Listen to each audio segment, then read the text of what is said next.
Hundreds of people were killed in Sweida over the last 3 weeks, but 2 incidents of mass killings bookended it and in part defined it. First, this one, the massacre of 14 people here at the Al Radwan family Madafa. لأنه درز كان الطلق هنا إذا بتمشي بشو اسمه بيوقع الواحد. The second incident, dozens of people killed during fighting at the National Hospital in Sweida, including members of staff and civilians executed. أطلق النار على محمد، طلق بالوجه وطلق بالقلب. ونحن كلنا قاعدين هون ومش قادرين نحكي أي كلمة. We've spoken to several eyewitnesses who survived in both locations to try to piece together what really happened. The Madafa, particularly in Druze culture, represents the essence of community and family. A safe place for people to gather, commune, reflect. But at about 11 a.m. on the 15th of July, it became something else. ليك حتى مبين من الدم قطر الدم أنا هون نمت هيك نمت جري حتى مددت كلني سوا يعني حطيت بطني شو اسمه وتشاهدت يعني أبدا. Hatem Al Radwan, along with other members of his large influential Druze family, were sheltering here. Displaced from villages where fighting between Bedouin tribes and Druze groups had erupted. On the 14th of July, Syria's President Ahmed al-Shara sent troops to Sweida with the stated aim of restoring order. There was violent resistance to government troops entering Sweida. 18 were killed that first day, others kidnapped. An agreement was then reached with some Druze factions, and at around 8 a.m. on the 15th of July, government troops entered the city. At around 11 a.m. that day, a group of soldiers arrived at the Madafa. They came just after a large convoy of troops passed through in the American-style trucks favored by the state's security. Osama Al-Radwan, who was injured during the shooting, explains. والله اللي شفته أنا يعني تقريبا شي 7-8 بس قبليهم كان جاي عبارة عن شي 50 سيارة جيمس مرقين من طرف الشمالي للمضافي ونازلين باتجاه الغرب.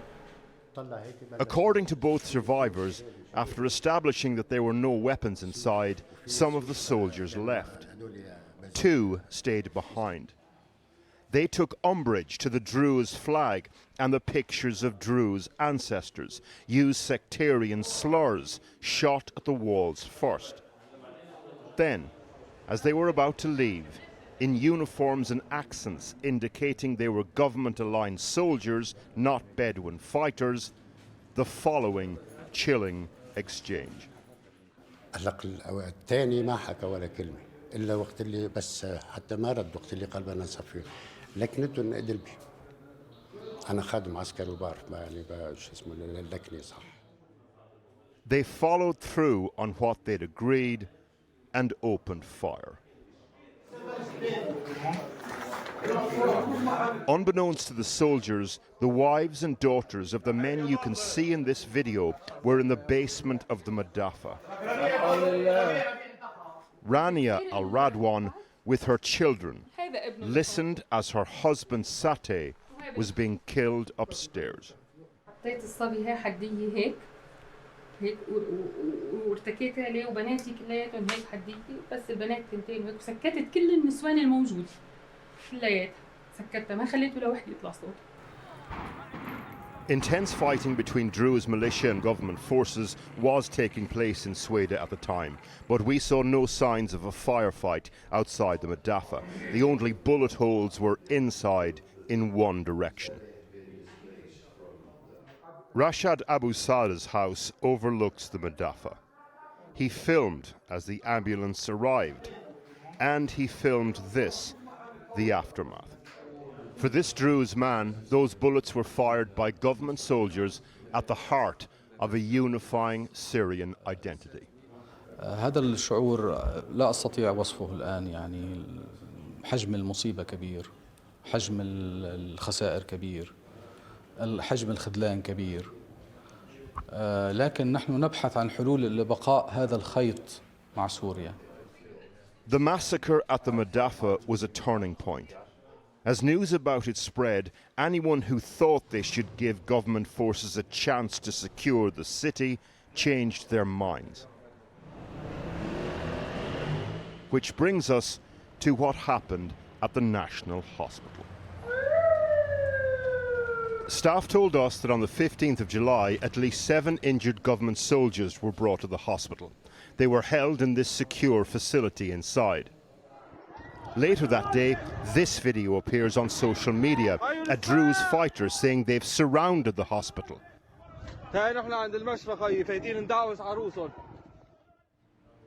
According to staff, they were here for the government troops being held in these rooms. A group of Druze fighters showed up on the corridor, and as you can see, a ferocious gunfight ensued.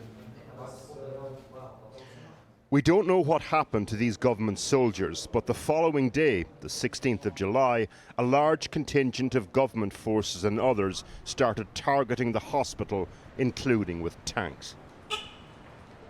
We don't know whether they were attempting to rescue their comrades or trying to dislodge Druze militia who'd taken up position in the building, or both. But over the coming hours, the hospital became a battleground, and eventually government troops took over the complex. وفاتوا من هون بعد ما أمنوا قناصات من هون ثبتوها دخلوا فاتوا على المشفى. Sama El-Jigami is an X-ray technician. Along with other staff and 2 little girls, she was hiding in the corner of this room throughout. ما بتتخيلوا إذا نحن الكبار كنا خايفين ما بالك هذول طفلتين. Sama says the men now walking the corridors fell into 2 categories, a mix of Bedouin clansmen and foreign fighters, and a second group, who she says were state security. لباس الأمن العام اللباس الأسود ومحطوط الإشارة. At some point, around 30 members of staff, including Sama and others, were rounded up and brought here to the main foyer. Among them, IT engineer Mohammed Bousas, a close family friend of Sama. She says the armed men asked the staff what sect they were. Then one of them assaulted Mohammed, who was Druze. ضربوا بكعب البارودي على وجهه. بهالأثناء قاوم محمد. لما قاوموا سحب مسدس وبده يضربوا بوكس. بهالأثناء أطلق النار على محمد، طلق بالوجه وطلق بالقلب. ونحن كلنا قاعدين هون ومش قادرين نحكي أي كلمة ولا حتى أي تعبير يطلع معنا.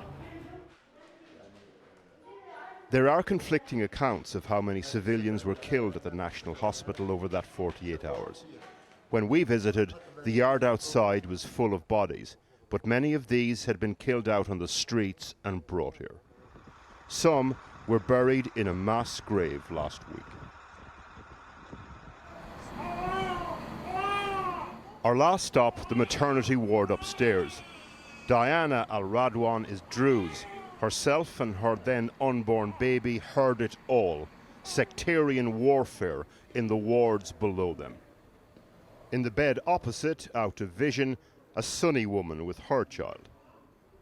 Diana's daughter was born the day after government troops withdrew from Sweida.